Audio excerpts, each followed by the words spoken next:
Well, we're here with the last day, at least for our workday, of the ninth week of Ordinary Time. We're going to continue with 2 Timothy. By the way, next week we get back into the Old Testament. We're going to be in the book of Kings, which is also a fascinating book. We're looking at Elijah and that whole story. So, but here we are looking at 2 Timothy. We're continuing with Paul's teaching to Timothy, and he makes some really powerful teachings here in regards to what it means to live the faith and how do we live the faith. So, 2 Timothy, we're in chapter 3 of 2 Timothy, and we're going to be looking at 10 through 17. And so let's talk about, because he says some incredibly powerful things. Well, that goes without saying, but still, it's important, because one of the reasons why I do that, you do remember, is because you can sit at Mass and you hear the message and, you know, you hear the reading, but you can be kind of like, yeah, okay, that's nice, but it's always good to stop and look at it. And why do we do the first reading? Because everyone goes through the gospel. Everyone focuses on the gospel. And some of these readings, all these readings in the first reading are really powerful. And I remember, see, you have to understand that when the church, the Vatican II Mass came out, of course, now it's in English, and the readings have been expanded, because remember, in the traditional Latin Mass, which was the only kind of Mass prior to 1967, you had the Mass in Latin, number one, and you only had 1 year cycle for all the readings, both daily and on the weekends, on daily and Sunday. So there's only a 1 year cycle. So you never heard the entire gospel or the entire Bible, and most of it was in Latin to begin with. So a lot of Catholics who were welcome to study their Bible if they wanted to, never heard the readings, never heard them from the altar, never heard them at all, because they never got to understand the readings, because they were proclaimed in Latin. Now, they had an English translation in front of them, but it didn't. It wasn't necessarily the same thing. Then, after 1967, now you have the Mass in English, and people are hearing from the altar these readings in English for the first time. The Gospels were always preached in English. They were proclaimed in English. They were proclaimed in Latin, and then the priest would go from one side of the altar to the other and proclaim it in English, and then he'd give his homily. But you understand that the gospel was always proclaimed in English, but it was first proclaimed in Latin. So this was the thing. So people were learning this for the first time. And then you have this opportunity and you have this focus on the gospel. And understand, some of your greatest readings were never proclaimed on a Sunday. I think what it was, the prodigal son was never proclaimed on a Sunday. That's why the Protestants who focused on hearing the word of God in English, or their native language, whatever, would know these readings, and we as Catholics did not. Remember what I said, used to listen to Aunt Bertha when I was a kid. I'd be listening to Aunt Bertha on the radio. I used to love that show. What was it? Yeah, Aunt Bertha. That's the way you pronounce it, I guess. Aunt Bertha. And she had this great children's Bible show. It wasn't Catholic, because I don't know if the Catholics had a Bible show for kids. And they used to have all the stuff. And I remember them talking about the book of Revelation. Well, what was this book of Revelation? Because we had the apocalypse. Well, how, when you're about 10 years old, you will pronounce that word? How do you read that word? Even though apocalypse is the Greek word for revelation. So actually it's legit. But in any case, yeah. And now we have the opportunity to see these readings and to hear them every day. And that's why I focus on them, to give us that whole new focus and understanding on these readings. So we're at 2 Timothy 3:10 through 17. And again, this is Paul writing to Timothy. But you have fully comprehended my doctrine, instruction, purpose, faith, long-suffering, love, and patience. Timothy understands. But he also continues, persecutions, afflictions, such things as happened to me at Antioch, at Iconium, and at Lystra, how I endured persecutions and how the Lord rescued me from everything. Okay? That I'd have Paul explain to me, because I would be inclined to say, but you're sitting in prison at this time. So he's coming from something that really is this deeper understanding of his situation and can say, the Lord rescued me from everything. Yeah, but you're in prison right now. No, you don't understand, he would most likely say. There is something more profound than just being in the chains that are holding me. And that's what the Lord gave to me. And you go, whoa, okay. And all those who willingly live the piety in Christ Jesus will suffer persecution.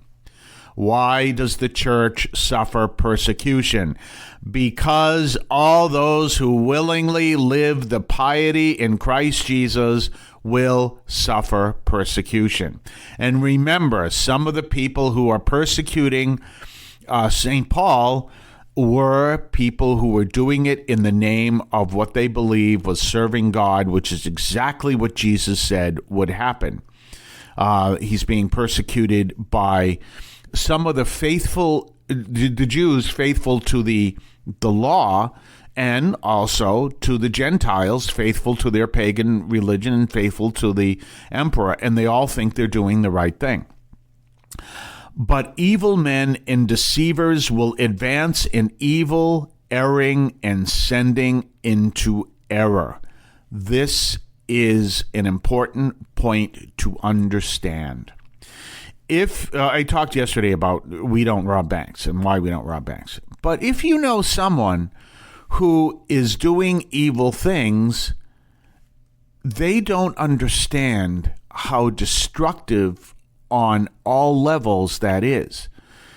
Say, for example, you get someone who's selling drugs. Oh, I'm selling drugs. I really don't care. Now, I have talked at funerals of people who died of drug overdoses and say, for those of you who don't believe in hell, well, where do you think drug dealers go? And but you understand that if you have someone doing evil, the evil they are doing is making them more evil, which is why you want to avoid evil at all possible costs. That's why it's not that you don't want to be robbed. If you are robbed, and this is something St. Francis taught, if you are robbed, you want to do everything you can to convert the robber, because he does not, or she does not understand how evil gets, and that they are on the road to evil, because the evil person will grow in evil. And so that's something that St. Francis taught and converted someone who robbed his men. I don't know if you know the story. I'm sure I told you the story before, but these men were robbed by someone. St. Francis was out doing shopping or something, and they had some kind of money on them that they would get from begging. And this robber robbed them, and they fought him off and forced him away. And when St. Francis came back, he was livid. And he went and found the robber and gave him the money that they prevented him from getting.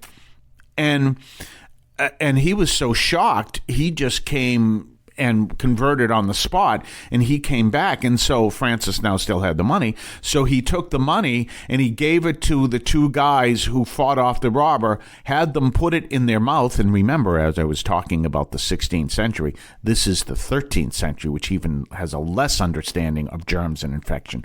Told them to put it in their mouth, climb up a dung heap and drop it there so that they would have a full understanding of how much their money was truly worth in the real spiritual world. And the robber was converted. But why is that important? Because evil men will walk down the path of evil and become more evil every day, and you need to do all you can to make sure that doesn't happen. If it is their choice, there's nothing you can do. But if you have someone who robs you, What does Jesus say? Let him have it. That's the worst thing you can possibly do to that person, unless they change, because what happened? Okay, fine, I'll walk away with it. Now you have it. Now it's yours. Now it's a curse on you, and you don't understand that. That's why don't ever, if you own a gun, which hopefully you don't, but if you do, and I know we have Second Amendment and the whole bit, but if you own a gun, don't ever use a gun to shoot at someone who's stealing your TV. Don't ever do that. Let them have the TV. And you can even explain to them, even if they get arrested in court, you can call the police and stuff, arrested in court. You have no idea that if you walk away with that TV, you are cursed like you wouldn't believe. And if you understood the reality of that curse, you would shiver in fear and return the TV. That's literally true. And this is what St. Paul is explaining. Evil men and deceivers will advance in evil, erring and sending into error.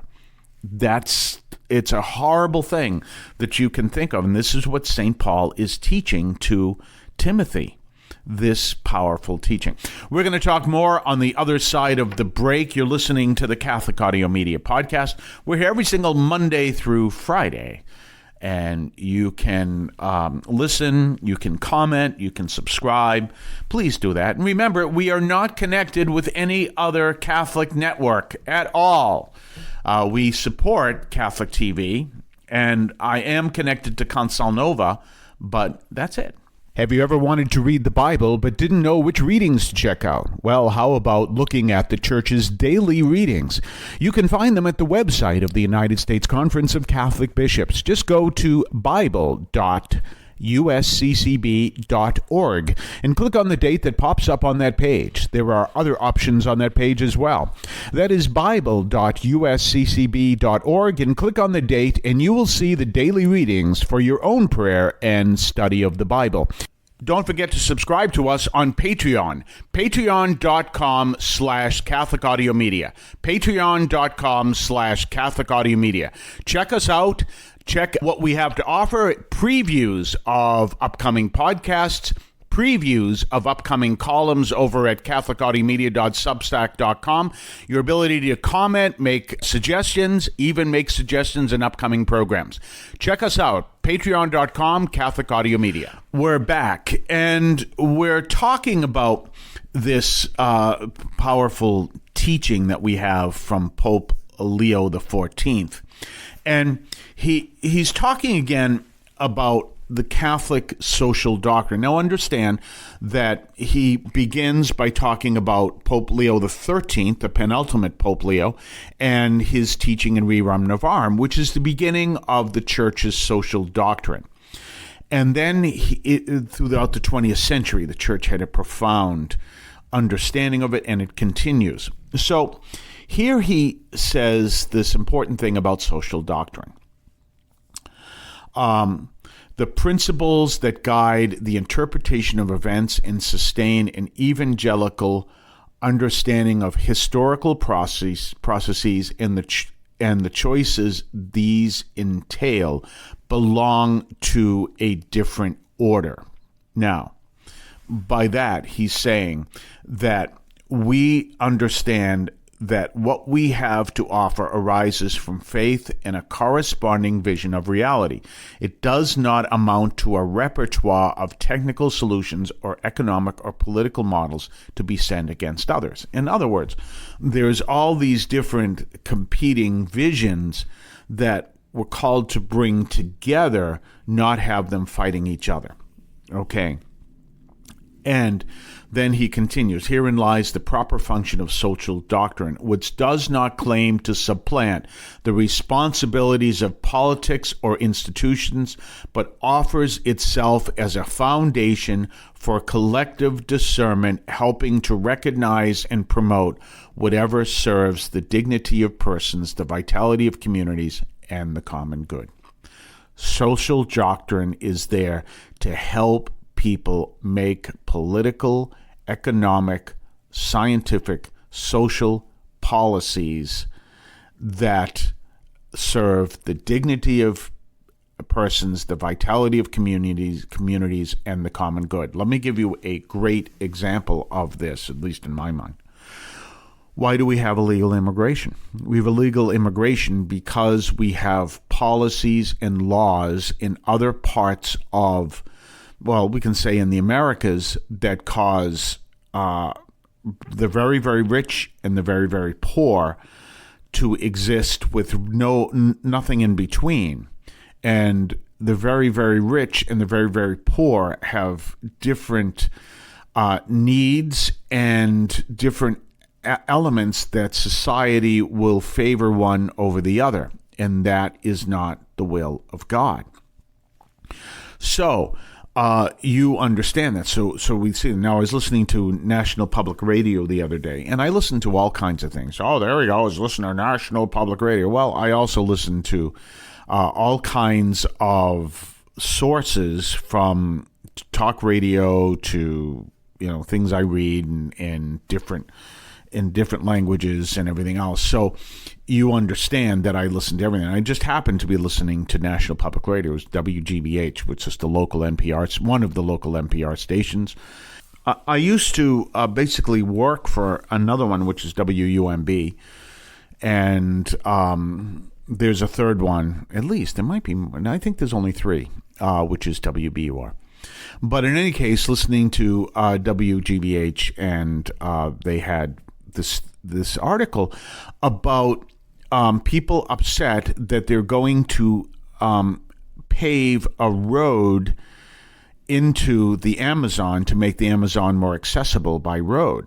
And people are saying, wait a minute, you do that and you're going to start destroying the Amazon. Not because the road is specifically going to do that, but people ride roads and then they tend to move in and live near roads, which is going to take more of the rainforest. So they were really upset about this. And this, of course, is being put together by the nation of Brazil, which is run by President Lula da Silva. And he was a leftist. And that's part of the issue. And this is one of the reasons I don't get into these political categories, because here he is, a left-wing government putting a road in the rainforest, which you would expect the left-wing government not to do. But their concerns are that this could cause great destruction to the Amazon. And that's where you come into all these disciplines coming together, not just business, not just economics. Now, you need development, and development will help build societies, will help write things, and and change all the way a society might be. And Brazil is actually doing fairly well. There are very poor areas. You're familiar with the favelas, which are rich in community, but do yourself a favor, don't accidentally drive in one. But you have the very rich, the very poor. You have all that in Brazil, and you have the government that's trying to come up with some kind of stability there. But you bring all these things together, and that's how you come up with your solution. So you don't want just a business solution. You don't want just an economic solution. You don't want just an environmental solution. And you don't want just a spiritual or social solution. You want them all to come together. What is the best way to resolve this issue? And that's an important distinction to look at. And this is what the Pope is saying. You want to have all things come together. One of the things that I look at is we have our immigration issue, and we know that the current administration and the church have our disputes about immigration. Why do we have the current issue? People will say the current issue is because of the policies of the current administration. No, because the government did not come together and determine the best laws for the best situation. And that was a discussion that was going on for 20 years. So who do you blame? Everyone's blaming ICE. Everyone's blaming, the Trump administration. You blame all of government, at least on the federal level, because all of government got caught up in fighting each other instead of saying, look, How do we solve this issue? And do you want to know how you solve illegal immigration from my perspective? Exactly what I was just talking about. You make sure you have development and you have good, stable economies south of the border and north of the border. That's how you do it. When you build good, stable economies with everyone coming together, you don't have illegal immigration because no one wants to come here. They're doing fine now. I remember I talked to a woman who was being deported, and she came to me. She was all upset. She had got her deportation order, and she was all upset. And she says, "Father, I just want you to know I'm getting deported." And I said, "Where are you going?" She says, "Brazil." And I said to her, "You do realize there are far worse places you can go to Brazil," which is that sarcastic comment that says, Brazil is a beautiful, wonderful country. She says, "Yes, I know." Yeah, absolutely. It's not like she's being sent to Diego Garcia. Do you understand that? So, but how do we solve this? Now, you had people who worked against the church. They worked to really attack the church because they wanted to put forth positions that the church disagreed with, and they made all these mocking comments of how much they hated their priests so that they could pass this bill. That's exactly what the Pope says. That creates disaster, and that's what it does. That was here in Massachusetts. No, what the Pope is saying is, no, you don't turn around and say, well, this is what the Pope says, you have to do it. We work together with all these disciplines to build what is best for society. So what is the best solution to illegal immigration? Deporting everybody? No. They're already working on it in a way that isn't really covered by the media, to build the countries in such a way to build them up so that all the countries are doing very well. Now, let me explain something to you. And this is something the media doesn't cover because the media doesn't understand this because they all live in upper middle class. All these reporters live in upper middle class towns. I've been begging for years for them to have a situation where a reporter can live in the inner city and to live in some of these other towns. Okay. Here's your situation. When people are here from another country, whether they immigrated legally or illegally, those are talents that exist in our country, but they may belong in the other country. Do you understand? So, there are the media doesn't get this. There are college professors who are here illegally working as janitors. Well, that means that they can't offer their knowledge to their home country or even ours. We'll be back right after this. Did you know that Catholic TV offers free apps for both Android and iOS users? Visit the website catholictv.com or your app store to download this faith resource to your device. Don't forget to subscribe to us on Patreon. Patreon.com/Catholic Audio Media. Patreon.com/Catholic Audio Media. Check us out. Check what we have to offer. Previews of upcoming podcasts. Previews of upcoming columns over at catholicaudiomedia.substack.com. Your ability to comment, make suggestions, even make suggestions in upcoming programs. Check us out. Patreon.com, Catholic Audio Media. Oh, we're back, and we're going to be setting up for next week. We're going to be looking at the Old Testament. So we're back to the Old Testament. We're going to look at the Book of Kings. Fascinating book, and it is teaching us about Elijah the Tishbite from Tishbe. And it's the famous story of Ahab and of Jezebel. And who is Jezebel? If you know the story, Jezebel is the most evil woman in the Old Testament. And maybe we could probably describe her as the most evil woman in the Bible, and her husband Ahab. So anyway, that's coming up next week. Have yourself a blessed weekend, and we'll see you then. Yeah, you know the real is back. Father Carr Chaplain from the city of champions, dropping daily reflections coming straight from the field. The raw truth revealed for the strong-willed. It's the Greatest Act of Defiance podcast with your host Father Carr, a message built to last. The Greatest Act of Defiance podcast. That's right, the Greatest Act of Defiance. Word up. Word up.